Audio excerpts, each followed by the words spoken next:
आप सभी का स्वागत है बेस्ट 30 मिनट्स सिलेक्शन वाली इस सीरीज में। आज हम आप सभी के साथ मिलकर शुरू कर रहे हैं सब्जेक्ट वर्ब एग्रीमेंट के बेहतरीन कॉन्सेप्ट और क्वेश्चंस की रिवीजन। शुरू करते हैं। तो चलिए सबसे पहले कॉन्सेप्ट पर मैं आप लोगों को लेके चलता हूं मेरे बच्चों। पहला कॉन्सेप्ट है पेयर कंजंक्शन। पेयर कंजंक्शन का मतलब हमें समझना होता है कि ईदर के साथ हम और यूज करते हैं। अगर मैं नीदर की बात करता हूं तो नीदर के साथ हम नोर यूज करते हैं और सिंगुलर ही रहता है, लेकिन इसके साथ जो जुड़ने वाले हैं वो दो एलिमेंट्स हमें चाहिए होते हैं। ठीक इसी तरीके से आप लोगों को नॉट ओनली और इसी के साथ आप लोगों को बट ऑल्सो को भी जोड़ना होता है। मजेदार बात यह है मेरे बच्चों कि जो भी सब्जेक्टिव केस इनके साथ जुड़ता है तो जो सब्जेक्टिव केस आप लोगों को वर्ब के नजदीक देखने को मिलता है उसी के अनुसार हेल्पिंग वर्ब को आप अग्री करते हैं। यह क्वेश्चन आपके एग्जामिनेशन में ज्यादा से ज्यादा बार देखा गया है। तो मेरे बच्चों अगर इस पॉइंट के अनुसार हम पहले क्वेश्चन को बनाने की कोशिश करते हैं तो सवाल कहता है ईदर ही डज और मी। अब गड़बड़ यहां हमारे सामने आ गई है। क्या गड़बड़ आ गई हमारे सामने? इस ही की बात करें तो ईदर के साथ जुड़ा प्रोनाउन हुआ, और इस और की बात करें तो किसके साथ जुड़ा हुआ? आप कहेंगे ये भी प्रोनाउन के साथ जुड़ा हुआ। आप कहेंगे नन्हे बच्चों यहां पर हमारे सामने ये सब्जेक्टिव केस है तो ये भी किस में होना चाहिए? आप कहेंगे और के साथ आई। सब्जेक्टिव केस नजदीक होना चाहिए, तभी इसके साथ हम क्या लगाएंगे मेरे भाई? डज ना लगाकर डू लगाएंगे। तो ईदर ही और I do attend the program. ठीक है मेरे भाई, तो ये सवाल अपनी जगह बिल्कुल सही होगा। अब ये प्रोग्राम अपने आप में कौन सा है? आप कहेंगे sir hosted by the Guptas. The Guptas का मतलब हमें समझना है गुप्ता जी का परिवार। तो ये सवाल तो हो गया ठीक। अगले सवाल से बात करते हैं। Not only they speak about the facts of the accident, but also about their loss. ध्यान से देखिएगा मेरे बच्चों, यहाँ but also के साथ लिखा है क्या चीज? prepositional phrase जो about से शुरू है। not only किसके साथ लिखा हुआ है? आप कहेंगे they के साथ। मामला गड़बड़ हो गया। इस not only की अरेंजमेंट यहाँ ना होकर कहाँ होनी चाहिए? इस अरेंजमेंट से पहले, यानी कि इस not only को आप speak के ठीक बाद लगा देंगे तो ये बात बन गई बिल्कुल ठीक। they speak not only about the facts of the accident but also about their loss। अब मेरे बच्चों आप लोगों के लिए दो प्यारे प्यारे होमवर्क वाले क्वेश्चंस हैं, जरूर इनको बनाइएंगे और कमेंट्स में मुझे बताएंगे। तो अब हम चलते हैं कॉन्सेप्ट नंबर 2 जिसमें हम एंड कंजंक्शन के बारे में बात करेंगे और मेरे बच्चों इसके साथ डिटरमिनर कैसे काम करेंगे। मेरे बच्चों डिटरमिनर परिवार से पहले हम थोड़ा सा मिल लेते हैं। डिटरमिनर परिवार होता है हमारे सामने ए एंड द, या फिर हमारे सामने जो पॉजेसिव्स हैं जिसे हम कहते हैं my, our, your, his, her etcetera. कभी कभी इसी के साथ हम यूज करते हैं this, that, these, those etcetera, या फिर इन्हीं के साथ कुछ क्वांटिफायर्स का भी हम यूज करते हैं, जैसे मैंने कहा सम, मैनी, मच एटसेट्रा। तो ये सभी डिटरमिनर्स जब किसी भी दो अलग अलग नाउन्स के साथ जुड़ते हैं एंड से, तब आपकी वर्ब का फॉर्मेशन बदल जाता है। बिल्कुल एक सामान्य बेसिक रूल रिवाइज करवा देता हूं। अगर दो अलग अलग नाउन्स के साथ हमें एक ही द देखने को मिले तो ये अपने आप में सिंगुलर वर्ब के साथ यूज होता है, और अगर इसी द को हम दो अलग अलग नाउन्स के साथ जोड़कर लिखने का काम करते हैं तो सर ये सिंगुलर नहीं बन जाता है प्लूरल वर्ब के साथ। ठीक है मेरे बच्चों, अब इस पॉइंट से मैं क्या समझ में आया? डिटरमिनर डिटरमिन करता है सब्जेक्ट की अलग अलग कैटेगरीज। ठीक है भाई। अब अगर मैं द को हटाकर आपके सामने एक छोटी सी बात पूछूं तो जरूर जवाब दीजिएगा। My friend and guide has या हैव कम, इसका आंसर आप क्या देंगे मेरे भाइयों? जरूर बताइएगा। और अगर इसी बात के साथ मैं आपके सामने लिखता हूं my friend and my guide has have come, तो बिल्कुल बेसिक लॉजिक अपने दिमाग में बनाकर ही चलेंगे। आप कहेंगे सर इन दो अलग अलग नाउन को अगर एक ही डिटरमिनर ने फिक्स किया है तो इसके हिसाब से हैव नहीं मेरे बच्चों हम हैज लगाएंगे, और अगर इन दोनों के लिए अलग अलग डिटरमिनर लगा है तो एक इंसान अलग है मेरे बच्चे और एक इंसान अलग है, इसी वजह से आप हैव को मार्क करेंगे। तो मेरे बच्चों इस पॉइंट के अनुसार अब दो सवाल आप मेरे साथ बनाने सीखेंगे। सवाल है वाइस प्रेसिडेंट से पहले एक डिटरमिनर आया, आगे लिखा एंड, उसके बाद फिर से एक डिटरमिनर आया, तो ये दोनों अलग अलग हैं। जब ये दोनों अलग अलग हैं, यहां आगे लिखा है प्रेपोजिशन का क्या मेरे बच्चे? तो आप कहेंगे सर जी ये लिखा है प्रेपोजिशन का ऑब्जेक्ट। बोलो हाँ। अब हमारे सामने दो अलग अलग इंसान की बात है। हैव अपनी जगह बिल्कुल सही है। आप कहोगे सर इसमें तो कोई भी गलती नहीं है। अरे बोलो हाँ। तो अब अगर इस लिखे हुए सवाल में कोई भी गलती नहीं है तो सही जा रहे हैं हम, और आगे लिखेंगे अक्रूड टू दिस प्रपोजल, इस प्रपोजल से संबंधित, यानी कि इस सेंटेंस के अंदर कोई भी एरर नहीं है मेरे भाई। सवाल अगले पर काम कर रहे हैं हम। देव, देव सब्जेक्ट है इस लिखी हुई वर्ब का, और ये इसकी इंफॉर्मेशन है my friend and my neighbour. अब आप एक छोटी सी बात बहुत अच्छे से जानते हैं, किसी भी लिखे हुए सेंटेंस के अंदर हम लोगों को ये बात बहुत अच्छे से पता है कि सब्जेक्ट के बाद अगर हम लिंकिंग वर्ब का यूज करते हैं, सब्जेक्ट के बाद अगर हम लिंकिंग वर्ब का यूज करते हैं तो इस सब्जेक्ट की इंफॉर्मेशन ही हम देते हैं, जिसको हम सब्जेक्ट कॉम्प्लीमेंट कहते हैं। मेरी बात समझ रहे भाई, हाँ कि नहीं? मैं अगर आपके सामने कहूं ही इज डॉक्टर्स, तो क्या ये वाक्य अपने आप में सही होगा? आप कहेंगे सर बिल्कुल, ये तो निराई बावड़ा सेंटेंस है, इसको ठीक कैसे करेंगे? आप कहेंगे सर ही की इंफॉर्मेशन दी गई है क्या? तो ही सिंगुलर है तो प्लूरल ना बनाकर आप यहां पर ए लगा देंगे। बोलो हाँ। तो इसी पॉइंट ऑफ व्यू से आपका वो वाला सवाल भी आप लोगों को तोड़ना है। आप कहेंगे देव है, कौन है? एक ही इंसान है, तो एक डिटर्मिनर वैलिड हो गया, दूसरे डिटर्मिनर की जरूरत नहीं है। आगे हम समझेंगे तो ये हमारे सामने हो गया रिलेटिव प्रोनाउन, जो रिलेट करता है किसको? इस पूरे इंसान को। ये एक ही है तो यहां पर सिंगुलर वर्ब प्रेजेंट की अपनी जगह बिल्कुल सही है। ठीक है मेरे बच्चों, अब आप लोग मुझे कमेंट सेक्शन में इस वेल का पार्ट्स ऑफ स्पीच भी जरूर बता दीजिएगा, और साथ साथ इन दो क्वेश्चंस के आंसर्स भी फटाफट से बना दीजिएगा। ठीक है मेरे बच्चों, अब चलते हैं अगले कॉन्सेप्ट पर, और ये है हमारे सामने कॉन्सेप्ट नंबर 3, जिसका मतलब है प्रेपोजिशन के ठीक बाद हम क्या यूज करते हैं? ऑब्जेक्टिव केस यूज करते हैं। मेरे बच्चों बड़े प्यार से समझिएगा, देखिए किसी भी लिखी हुई एक्शन वर्ब के बाद, मैंने आपको क्या बोला? किसी भी लिखी हुई एक्शन वर्ब के बाद हम हमेशा लिखते हैं उसका अपना ऑब्जेक्ट। ठीक है, किसी भी लिखी हुई प्रेपोजिशन के बाद हमेशा उसका हम क्या लिखते हैं? ऑब्जेक्ट लिखते हैं मेरे भाई। अगर किसी भी लिखी हुई लिंकिंग वर्ब की हमें बात कही जाए तो उसके बाद हम हमेशा लिखने का काम करते हैं क्या मेरे बच्चों? हमेशा उसके बाद हम लिखने का काम करते हैं सब्जेक्ट कॉम्प्लीमेंट। इन 3 पॉइंट्स को याद रखना, आपकी इंग्लिश का आधा बोझ आपके कंधे से उतर जाएगा। अब मेरे बच्चों अगर मैं आपके सामने इस बात को कहूं, मैंने कहा ही with I am going to market, तो क्या ये सेंटेंस अपने आप में सही होगा? कॉन्सेप्ट को ऐसे समझ लो कि कभी जीवन में गलती ना हो। तो आप कहेंगे सर ही हमारा सब्जेक्ट हो गया, सर ये हमारे सामने प्रेपोजिशन हो गया, और ये प्रेपोजिशन का ऑब्जेक्ट, तो यहाँ आई को हटाकर मी लगाएंगे, इस सब्जेक्ट के अनुसार हम इज लगाएंगे। अब ऐसी बहुत सारी प्रेपोजिशंस हैं जो देखने से नहीं पहचान में आती, जैसे अगर मैं आपको कहूँ एज वेल एज, ठीक है, मैं अगर आपको कहूँ लाइक, मैं अगर आपको कहूँ अनलाइक, मैं अगर कहूँ विद, मेरे बच्चों इनको जरा लिखिएगा, जरूर ध्यान से समझिएगा। मैं अगर आपको कहूँ सेव, बट, ये सभी अपने आप में प्रेपोजिशन ही होती हैं। अगर ये दो सब्जेक्ट के बीच में फंस जाएं, समझ लीजिएगा ये तो अपने आप में इनके बाद लिखा हुआ शब्द ऑब्जेक्ट इनके बाद आता है। ठीक है मेरे बच्चों, तो इन सभी के बाद हमेशा ऑब्जेक्टिव केस ही आता है, ध्यान रखेंगे इस बात को। अब आओ मेरे बच्चों कुछ सवाल तोड़ने की कोशिश करेंगे। सवाल नंबर 1 हमारे सामने लिखा है, क्या कहता है मेरे भाई? The sound of the bells and the leaves, देखो दोनों पिछले कॉन्सेप्ट भी काम आ रहे हैं।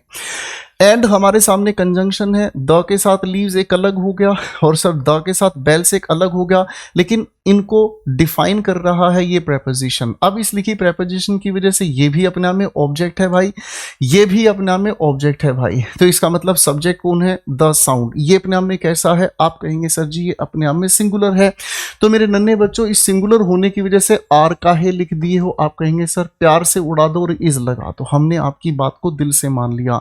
इज सो सूदिंग, इतनी रिलैक्स देने वाली है कि the baby has fallen asleep, baby सो गया है। ठीक है, क्लास खत्म होते ही asleep शब्द को पार्ट्स ऑफ स्पीच के अनुसार क्या कहते हैं जरूर मुझे कमेंट्स में बताइएगा। सवाल नंबर 2 को तोड़ते हैं।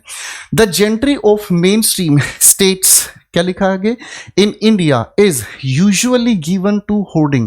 आप लोगों को इससे पिछली क्लास में बहुत प्यार से बताया गया था, कमेंट सेक्शन में दोबारा से एक्सप्लेन कीजिएगा। 4P3C your Gopal Verma is my extremely favourite, इसकी फुल फॉर्म क्या बताई थी जरा फटाफट से बताइएगा, मैं आपको मदद कर देता हूं। इन सभी के सभी लिखे हुए नाउन्स के साथ हम हमेशा प्लूरल कैटेगरी की वर्ब का ही प्रयोग करते हैं। अब मेरे बच्चों इस सवाल की बात करते हैं। ये लिखा है हमारे सामने प्रेपोजिशन, प्रेपोजिशन के बाद ये हमारे सामने क्या हो गया, पूरा का पूरा ऑब्जेक्ट। बोलो हाँ। अब फिर से इनको देखा तो इनकी वजह से ये जो इंडिया लिखा है ये भी अपने आप में ऑब्जेक्ट हो गया मेरे भाई। तो जेंट्री अपने आप में किस तरीके का नाउन है, आप कहेंगे सर प्लूरल कैटेगरी का सब्जेक्ट होगा। प्लूरल कैटेगरी का सब्जेक्ट है तो इसको हटाकर हम यहाँ आर कर देंगे। बोलो हाँ। अब आगे पढ़ते हैं बेटा। Usually given to hoarding, hoarding का मतलब क्या होता है, जमाव करना, चीजों को इकट्ठा करना ताकि बाद में उनको महंगी कीमतों पर बेचा जा सके। ठीक है मेरे भाई, खत्म हो गई बात। अब मेरे बच्चों कॉन्सेप्ट क्लियर है तो 2 क्वेश्चन फटाफट से कमेंट सेक्शन में आंसर दीजिएगा। अब हम बढ़ते हैं आप लोगों के साथ मिलकर कॉन्सेप्ट नंबर 4 पर। कॉन्सेप्ट नंबर 4 को बड़े ध्यान से सुनना, पेपर में ये फंसेगा। इन्हें हम कहते हैं नोशनल सब्जेक्ट। नोशनल शब्द बना है नोशन से, और नोशन की अगर हम बात करते हैं तो नोशन का मतलब होता है आइडिया, आइडिया का मतलब होता है विचार, विचार का मतलब ये बात हमारे विचार पर निर्भर करती है कि हम इस सब्जेक्ट को कैसा मानते हैं। इसका मतलब या तो ये सिंगुलर है या ये प्लूरल है। तो मेरे बच्चों इस कैटेगरी में सबसे पहले आते हैं हमारे सामने कलेक्टिव नाउन। क्या आते हैं मेरे भाई, कलेक्टिव नाउन।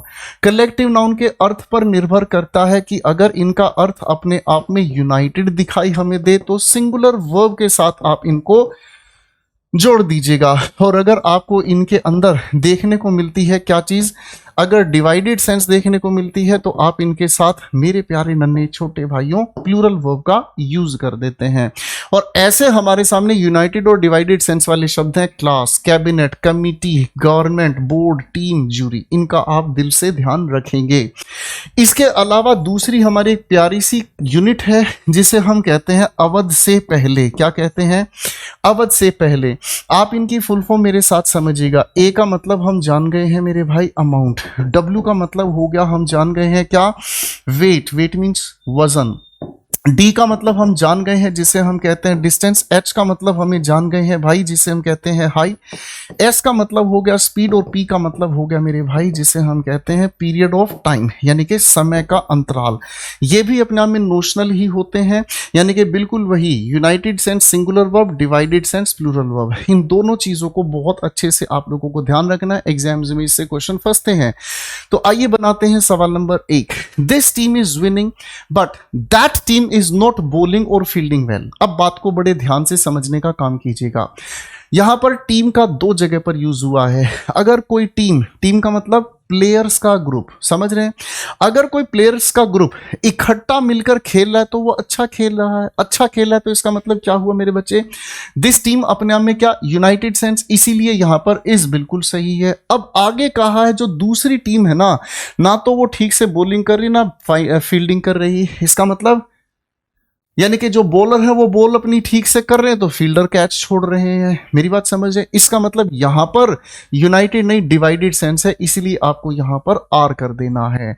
कैसा लगा ये सवाल कमेंट्स में जरूर बताइएगा। सवाल नंबर 2 की तरफ पढ़ते हैं मेरे बच्चों। एक नया कॉन्सेप्ट आज आपको ऐसा सिखाऊंगा हमेशा काम आएगा। हिज कॉन्टेंशन, कॉन्टेंशन का मतलब होता है आर्ग्यूमेंट। कॉन्टेंशन का मतलब क्या होता है, आर्ग्यूमेंट। बहस करो भाई, आर्ग्यूमेंट की स्पेलिंग लिखकर दिखाओ, ठीक है जी। उनका आर्ग्यूमेंट था कि क्या था मेरे भाई, उन्होंने यहां पर एक हमारे सामने फ्रैक्शन दिया, यानी कि 1/2 जमा 1/2, और उन्होंने कहा है ये जोड़कर आपस में 2 बन जाता है। बिल्कुल ठीक हो गया भाई, हाँ कि नहीं। अब मेरे भाई यहां देखते हैं क्या लिखा है, वो वॉज करेक्ट, ठीक है जी। अब इस वॉज को लेकर सवाल आपके सामने उठ गया। अब मेरे बच्चों आप लोगों को जीवन में एक बात याद रखनी है, बात जब प्लस की हो, माइनस की हो, मल्टीप्लाई की हो, डिवाइड की हो, जब भी आप इस चीज का रिजल्ट बताएं तो रिजल्ट हमेशा किस तरीके के बिहेवियर में बताएं, सिंगुलर में बताए। मेरी बात समझ में आ रही है, हाँ कि नहीं। अब अगर मैं आपको ये कहूं मेरे नन्हे बच्चों, सोच के बताइएगा, 3 × 2, ठीक है ना।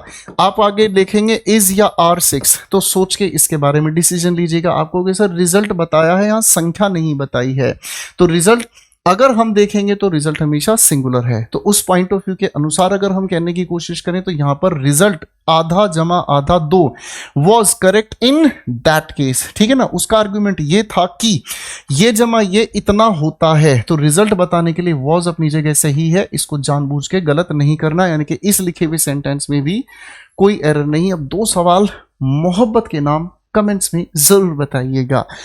आइए बढ़ते हैं मेरे बच्चों अगले कॉन्सेप्ट की ओर। ये कॉन्सेप्ट नंबर 5 आप लोगों के सामने पेश है मेरे हुजूर। ए या द नंबर या अमाउंट ऑफ के साथ लिखे हमें अक्सर देखने को मिलते हैं। आज अपन इसको क्विकली लॉजिकली तोड़ते हैं, पेपर में सवाल जरूर आपको फंसा हुआ मिलता है। पॉइंट ये है मेरे बच्चों, जब हम किसी भी आ नंबर की बात करते हैं तो ये हमें पता है प्लूरल काउंटेबल नाउन के साथ, और अगर हम द नंबर के बारे में बात करते हैं, किसके बारे में बात करते हैं, द नंबर के साथ, तो भी प्लूरल काउंटेबल नाउन के साथ। अब मजे की बात ये है मेरे बच्चों, आर्टिकल ए लगाने की वजह से बात संख्या की नहीं, बात इस प्लूरल काउंटेबल नाउन की है, जिसकी वजह से हम लोगों को आने वाली वर्ब यूज करनी पड़ती है प्लूरल। बोलो हाँ। अब अगर हम इस द की बात करते हैं तो इस द की वजह से स्पेसिफिक कौन बन गया, नंबर, यानी कि ये प्लूरल काउंटेबल नाउन कोई मायने नहीं रखता। इस नंबर के अनुसार आपको वर्ब कौन सी लगानी पड़ती है मेरे भाई, ठीक है जी। अब अगर इस पेपर में सवाल ये आ जाए मेरे बच्चों, ध्यान से समझिएगा, ब्लैंक और उसके बाद लिखा हुआ नजर आए नंबर ऑफ, और उसके बाद मैंने आपके सामने कहा स्टूडेंट्स इज आर एजुकेटेड, तो मेरे नन्हे छोटे छोटे बच्चों आप मुझे बताएं यहाँ पर आप इज आर का फैसला बाद में करना, ए या द क्या लगाएंगे। तो ऐसी सिचुएशन में आपको देखना पड़ेगा कि एजुकेटेड कौन है, संख्या तो एजुकेटेड नहीं होगी, संख्या एजुकेटेड नहीं होगी, संख्या एजुकेटेड नहीं तो एजुकेटेड कौन है, स्टूडेंट्स है। अब इसका अर्थ खोकर हम यहां पर आए तो नेचुरल सी बात है, जनरल सेंस में ए लगा देंगे। अब यही स्टूडेंट्स के अनुसार आप क्या कह देंगे, आर। बाबू समझे, बोलो हाँ। अब अगर इसी मामले में गड़बड़ हम यहां से प्लूरल काउंटेबल नाउन को हटाकर आप लोगों के सामने अगर मान लीजिए यहां लगा दे अनकाउंटेबल नाउन, तो मेरे नन्हे बच्चों ये नंबर अनकाउंटेबल के साथ झगड़ा करेगा, और यहां पर इसके लिए क्या लगा देगा, अमाउंट। अमाउंट की वजह से आप यहां द लगा देंगे। बाबू समझ गए। तो ये बहुत प्यारे कॉन्सेप्ट्स हैं। आइए क्वेश्चन तोड़ना शुरू करते हैं। पहला सवाल, there is the number of students who are protesting. Protest कौन करेगा, सोच के देखिएगा, प्रोटेस्ट कौन करेगा। अब प्रोटेस्ट करने की अगर बात कही जा रही है तो प्रोटेस्ट संख्या नहीं कर सकती, स्टूडेंट्स करेंगे। यानी कि अब इस रिलेटिव प्रोनाउन के हिसाब से स्टूडेंट्स है जो प्रोटेस्ट कर रहे हैं, और इसी के अनुसार आर अपनी जगह बिल्कुल सही है। रिलेटिव प्रोनाउन का कॉन्सेप्ट हो गया, यानी कि हमारे सामने अब सब्जेक्ट कौन आ गया, ये हो गया मेरे भाई, है ना मेरे भाई। अब ये अगर हमारे सामने सब्जेक्ट हो गया है तो यानी कि इस नंबर का कोई लेना देना नहीं है लेना देना, तो यहाँ ए हमने लगा दिया। अब ये बात मेरे नन्हे छोटे बच्चे अच्छे से याद रखते हैं कि देयर के बाद लिखी हुई जो भी हमारे सामने वर्ब है उसका सब्जेक्ट उसके बाद हमें देखने को मिलता है। बोलो हाँ। मैं अगर आपको कहता हूं देयर इज अ बॉय, तो यहां एक लड़के की बात कही इज, मैं कहूं देयर आर बॉयज, तो आर किसके अकॉर्डिंग, बॉयज के अकॉर्डिंग। तो मेरे बच्चे यहां पर अगर ये मामला प्लूरल हो ही गया है तो प्लूरल होने की वजह से इज को हटाकर भी आर। आप सोचोगे अरे तेरी की जय हो, आज तक तो ये बात हमने सिर्फ रटी थी, पहली बार समझ आई, मजा आया ना। मैं कहता हूं ये आपकी जिंदगी के बेस्ट 30 मिनट्स होंगे जो आपके सिलेक्शन को पक्का करेंगे। अगले सवाल पर काम कर रहे हैं मेरे नन्हे बच्चों। शी हैज सीन, उसने देखी है, a number of movies which are usually romantic. ठीक है ना जी, जो क्या है, अधिकतर रोमांटिक हैं। अब अधिकतर रोमांटिक हैं and all of it is alike. अब आप बात को ध्यान से समझना, देखा क्या उसने, संख्या तो नहीं देखी, उसने देखी है मूवीज। मूवीज को रिलेट किया जा रहा है, प्लूरल होने की वजह से आर अपनी जगह बिल्कुल सही है।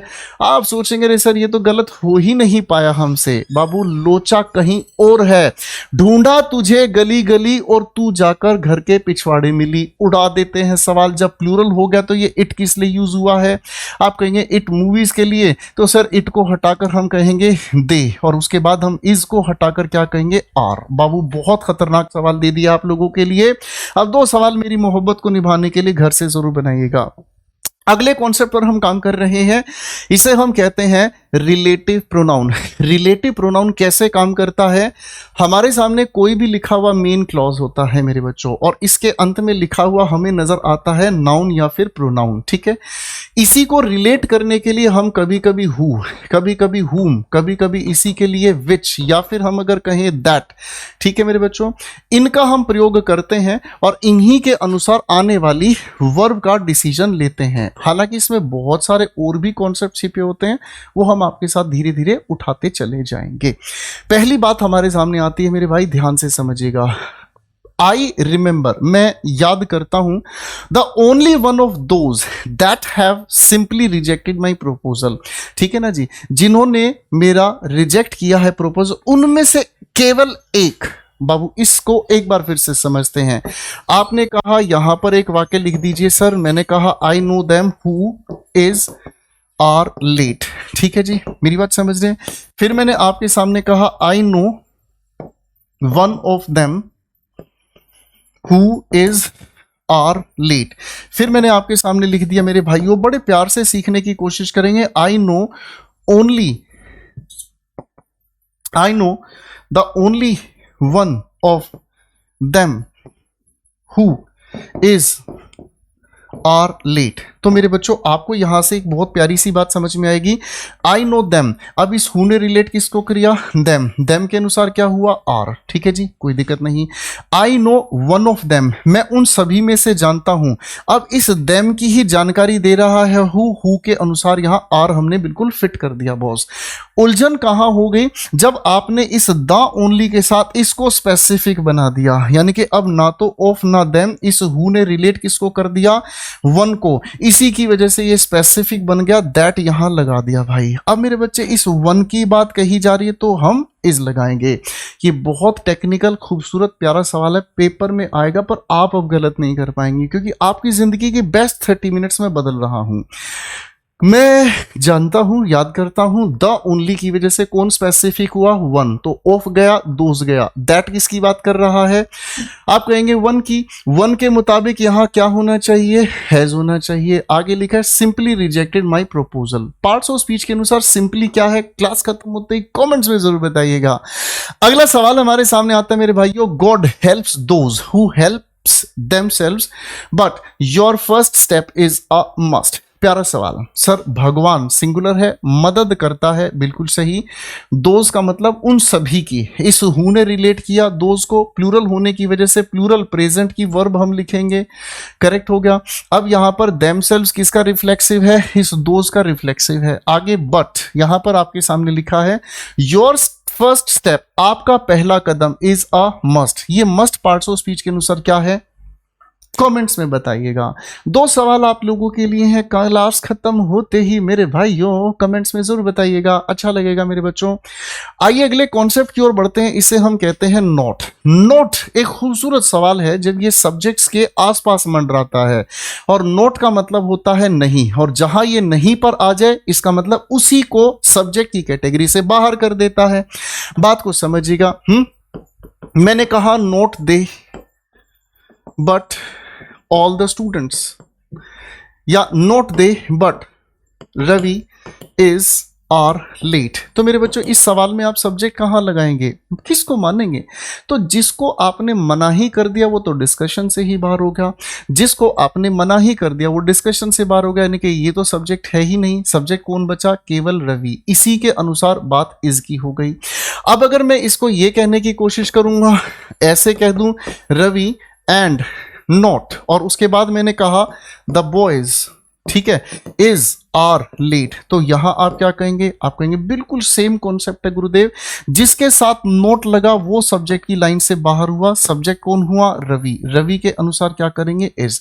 ये बेहतरीन सवाल है, इसका ध्यान रखेंगे, पेपर में ये फंसेगा मेरे भाई। अब ये दो क्वेश्चंस आपके सामने हैं, आइए मेरे बच्चों दो सवाल बनाते हैं। नोट के साथ लिखा डिफेंस मिनिस्टर, सब्जेक्ट नहीं है, बट के साथ टू जनरल्स लिखा है, तो टू जनरल्स के हिसाब से हम लोगों को ये प्लूरल ही रखना है। डिजर्व अपनी जगह बिल्कुल सही है, our reward for this victory, तो सेंटेंस के अंदर कोई भी एरर नहीं है। सवाल नंबर 2 कहता है the villagers and the landlord is misusing the funds provided by the panchayat. अब इस सवाल की अगर हम बात करते हैं तो द विलेजर्स अपनी जगह ठीक है, आगे एंड से लिखा है द लैंडलॉर्ड। मेरे बच्चों यहां नोट तो नहीं लिखा है, ठीक है। अब नोट नहीं लिखा तो दोनों अलग डिटरमिनर वाला कॉन्सेप्ट बन गया, इसलिए यहां इज को हटाकर आप यहां क्या कर देंगे, आर कर देंगे, बात खत्म होगी मेरे भाई, ठीक है। दो क्वेश्चंस आप लोगों के लिए होमवर्क में है, खटाक से बना दीजिएगा। आइए बच्चों अगले कॉन्सेप्ट पर बढ़ते हैं, distributive pronouns and adjectives. Distributive pronounce और एडजेक्टिव्स कौन से होते हैं? बात अगर हम करते हैं आइदर की, बात अगर हम करते हैं नाइदर की मेरे भाइयों, बात अगर हम करते हैं ईच की, बात हम अगर करते हैं एवरी की, तो ये डिस्ट्रीब्यूटिव होते हैं अपने नेचर के अनुसार। प्रोनाउन और एडजेक्टिव इनके बिहेवियर पर डिपेंड करता है मेरे बच्चों। इसी तरीके के और भी अगर हम शब्दों की बात ऑफ के साथ लिखकर और प्लूरल कैटेगरी के नाउन की बात करते हैं तो डिस्ट्रीब्यूटिव प्रोनाउन की कैटेगरी में चले जाते हैं, बस एवरी इस कैटेगरी में नहीं आता। लेकिन अगर इन्हीं के साथ हम नाउन का यूज कर देते हैं तो मेरे भाई फिर इन सभी का हम यूज कर जाते हैं नाउन के साथ, तो मेरे भाई ये सिंगुलर कैटेगरी की वर्ब के साथ जुड़ जाते हैं। ठीक है मेरे भाई, तो चलो क्वेश्चंस के साथ थोड़ी सी बात तफ्तीश करते हैं। ईच वन का मतलब होता है इन सभी में से एक, ठीक है ना। तो इन सभी में से एक का मतलब क्या हुआ? सर प्लूरल कैटेगरी का नाउन चाहिए तो क्या कहेंगे हम? बुक नहीं बुक्स। आगे लिखा है इज प्रॉपरली, क्या लिखा है मेरे भाई? इज किस लिए आया? क्योंकि ये सिंगुलर है। आगे लिखा है properly covered and placed in the shelf, shelf में उनको रख दिया गया है। अगला सवाल सामने आता है, ईदर ऑफ देम, बिल्कुल सही जा रहा है, यानी कि उनमें से कोई एक। ये प्लूरल ठीक, ये सिंगुलर, सिंगुलर के अनुसार हैज बिल्कुल सही। आप कहेंगे रे तेरी की जय हो, ई तो सवाल हमसे गलत नहीं हो पाया, कैसे गलत बनाए भाई? आगे लिखा to suffer a lot for they किसके लिए यूज हुआ है मेरे भाई? आप कहेंगे सर दे का मतलब अपनी जगह गड़बड़ हो गया है। दे के लिए हमें क्या चाहिएगा भाई? सिंगुलर चाहिएगा। मेरी भाई बात समझ में आ रही है? Cheated many customers. अब देखो इस लिखे हुए सवाल की अगर हम बात करते हैं तो जिस देम के बारे में यहां पर हम बात कर रहे हैं, बात उन दोनों में से कोई एक की है, बात उन दोनों में से एक की है। तो एक की बात अगर हम कर रहे हैं तो सर एक के लिए हमें यहां पर ही का यूज करना होगा। तो ये दो सवाल आप लोगों के लिए हैं, इन्हें फटाफट से अपने आंसर्स में खटाखट से फटाफट से सटासट से कमेंट्स में लिख दीजिएगा। और मेरे बच्चों इससे पहले आप लोगों के लिए हम लोगों ने बेस्ट 30 मिनट्स सिलेक्शन वाली सीरीज में नाउन किया है, उस वीडियो को भी जरूर देखेगा, 2 बार देखेगा, आप लोगों का सिलेक्शन मेरी तरफ से पक्का होगा। क्योंकि एग्जामिनेशन से पहले क्विक रिवीजन फास्टेस्ट रूल्स के साथ बहुत जरूरी है।